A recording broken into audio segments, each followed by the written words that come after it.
Il Kojiki, la più antica opera letteraria giapponese, narra che al principio di tutto, quando la terra era avvolta in un brodo primordiale, vi erano 3 divinità incorporee, Amano Minakanushi, Takami Musubi e Kami Musubi. Queste divinità crearono altre 7 divinità, tra cui 2 giovani Kami fratelli, Izanami e Izanagi.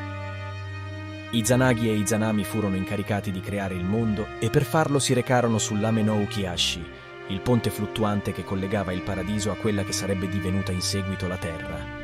Immersero la loro lancia ingioiellata nel terreno per plasmarlo. Quando Izanagi estrasse la lancia, caddero delle gocce di fango che, solidificandosi, dettero origine alla prima isola dell'arcipelago nipponico, Onogoro-shima, l'isola che si formò da sola. In seguito le 2 divinità crearono altre 8 grandi isole, che divennero la terra di Yamato, il Giappone.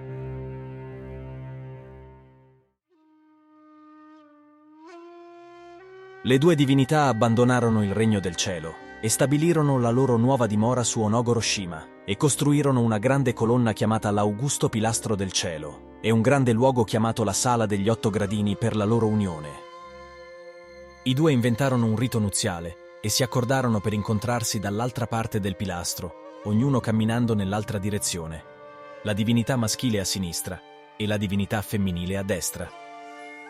Quando si incontrarono dall'altra parte Izanami, la divinità femminile, parlando per prima, esclamò «Che bel ragazzo!», al che la divinità maschile Izanagi rispose «Che bella ragazza!», e i 2 consumarono il loro matrimonio. Dalla loro unione però nacquero 2 bambini, Hiruko ed Awashima.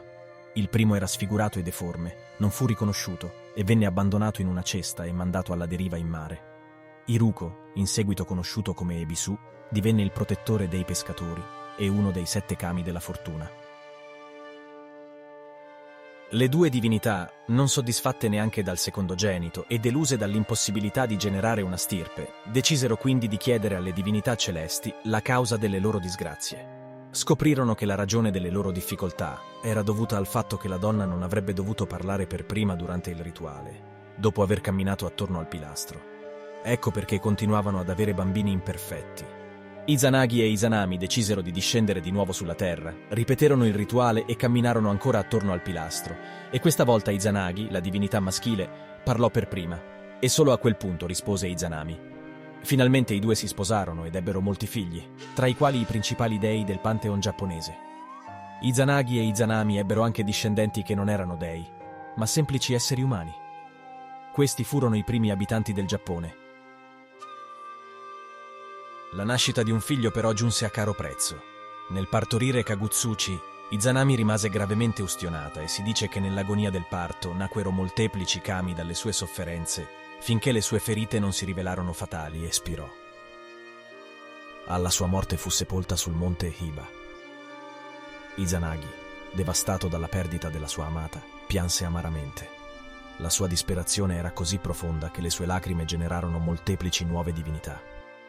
Ribollendo di rabbia, in un impeto di ira, decapitò Kagutsuchi, il figlio responsabile della morte di Izanami. Dal sangue che zampillò dal corpo di Kagutsuchi nacquero molte altre divinità, tra cui il dio del tuono e gli 8 vulcani principali del Giappone. Incapace di superare il suo dolore, Izanagi intraprese un viaggio alla terra di Yomi, il mondo sotterraneo, in un tentativo disperato di riportare Izanami tra i viventi. Dopo giorni di ricerca, quando Izanagi finalmente la trovò, era troppo tardi. Izanami si era già nutrita con il cibo di quel regno infernale e non poteva perciò tornare nel regno dei vivi. Il marito riuscì ad ottenere il permesso dalle divinità primordiali di compiere un rituale per il rilascio di Izanami, ma compì un terribile errore. Durante tale rituale, in preda alla fretta di riavere la moglie adorata, infranse la promessa che le aveva fatto, ovvero di non essere guardata fino al termine della cerimonia. La vista che gli si presentò davanti era agghiacciante. Il corpo della sua bellissima moglie era irriconoscibile. Era in uno stato di decomposizione avanzata a causa dei frutti che aveva mangiato in quel mondo sotterraneo.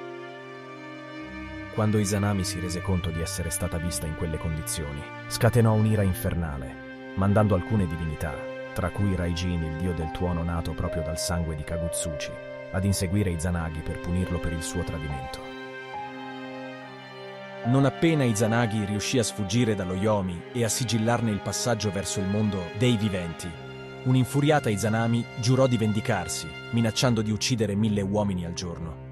Izanagi rispose che, per ogni 1000 uomini che avrebbe ucciso, lui avrebbe dato vita a 1500 nuovi esseri. In questo modo Izanami divenne la divinità del regno dei morti, segnando l'inizio del ciclo di vita e morte. Al suo ritorno sulla Terra, Izanagi si sottopose a un rituale di purificazione, nel corso del quale nacquero 12 nuove divinità dai suoi indumenti e dagli accessori che si toglieva. Dal suo occhio sinistro nacque Amaterasu, la dea del sole. Dal suo occhio destro Tsukuyomi, il dio della luna. E dal suo naso Susanoo, il dio del mare e delle tempeste. Così, anche in mezzo al dolore e al caos, nacquero nuove vite, nuove divinità, e il ciclo della vita continuò.